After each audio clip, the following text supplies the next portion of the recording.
Wakatsibe. Aiwa kana baby.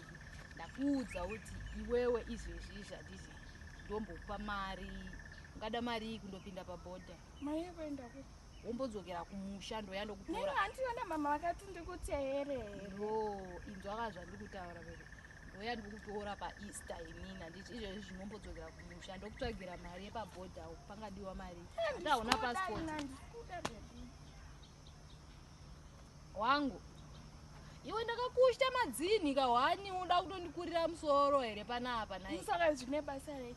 Vasikana kumakoleji uda kutotora advantage kuti kwai nekuti Rasta vakapusa blaza vasaka ndotonovapa nhumbu chero. Ndakushta madzini kahwani ende wakatonimanikidza kuti ndikushte dzini rakadaro iwo. Wakuda kutonditevera kuti hanzi une nhumbu yangu. But still handina nende wako here nai. Kandosaka katichienda kumusha. Ndichauya ndokutora kandauya inini muna paEaster. Zvino hazvisi kunzikwa here izvozvo. Akakuudza mondofoni yako ndifonere mufesi wangu mani. Asikana wokuZimbabwe. Kukoleji wakakuenda seiko naiwo unoitawo sokuti hauna kana njere futi iwo.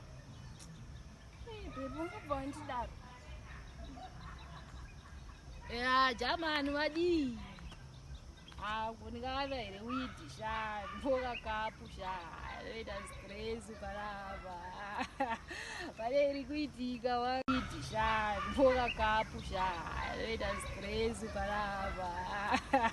Pareri kuitika wangu sha ndipe kapu ndopona next week sha. Pari bond kuyako. Right. Iwe ndakakunda kudza kuti iwe enda kumusha iwo. Ndokutsvagira mari yokundopinda pabhodha ndoyandokutora paEaster kandauya ikoko. Nyandigara nani kumusha. Unoenda mumba kwenyu. Ndoyandokutora ini. Kwana mama wakaiziva ndini.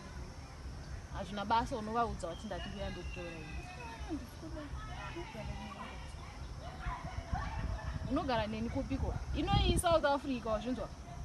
Kokamuka ndisimo ukaona ndisimo mumba macho saka uchanditevera kwose kwanoenda. Ukaona ndisimo unoenda unoteverani unoenda kupi? Ndaona adzidzokera kumusha handiti. Munokushtisa vanhu madzini asi musangana kuningirikina uchida kuzotora advantage yangu. Asi handisinodanana here.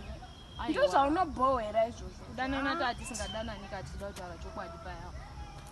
Wakangochivawo kuti ndandabva kuSouth Africa. Wangoti Rasta ava ndoda kuti vakushtisa madzini ndokotovapa mudhori.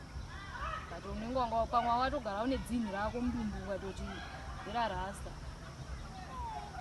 Rasta usambodaro apapo pano ndaungoramba kubatsira. Aiwa handikumba. Iwo ndokupa mari mangwana yokundopinda pabhodha. Handisienda Uida kumba ndozvandataura. Ndozvandataura. Unobhohwa.